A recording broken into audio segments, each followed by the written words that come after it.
హెప్పో పట్నంలో వాన ఒక తీరుగా చంపుతున్నది అనుకోండి. ఈ అక్క ఇక 3 రోజుల సంది వాన పొట్టు పొట్టు కొడుతుంది. అగో ఇటు దిక్కు చూస్తే పబ్లిక్ అయితే మస్తు పరిశాన్ అవుతుంది.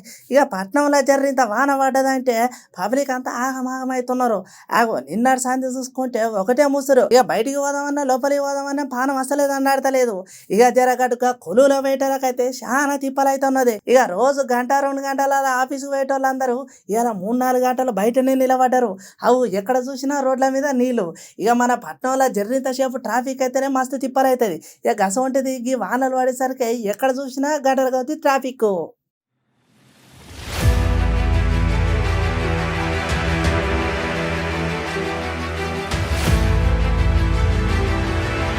ఇక పట్నంలో వాన పడ్డదంటే ఇక ఏ గల్లీ చూసినా ఏ ఊరు చూసినా ఎక్కడ చూసినా ఒకటే నీళ్ళు వరదలై వారుతూనే ఉంటాయి. పట్నంలో ఎక్కడ చూసినా వాన అబ్బాయి అని చెప్పుకోవచ్చు. అగో ఇటు దిక్కు చూసుకుంటే ఖైరతాబాదు, సికింద్రాబాదు, గోల్కొండ, ట్యాంక్ బండ్, హుస్సేన్ సాగర్.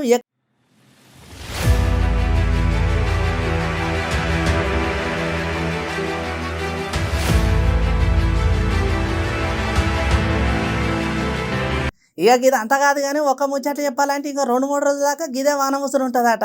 అవో ఈ ముచ్చట మనం కాదు వాతావరణ శాఖ పెద్ద సార్లే చెప్పిళ్ళు. ఎందుకని మంచిది పట్నం పబ్లిక్ జర పైలంగా ఉండరు. ఈ పట్నంలో వానలు పడ్డదంటే ఎవరికైనా ఎక్కడ లేని కష్టం వచ్చి పాడవుతుంది. ఏందో ఏమో ఇవాళ రేపు కాలం ఏం అర్థమై పాడైతలేదు.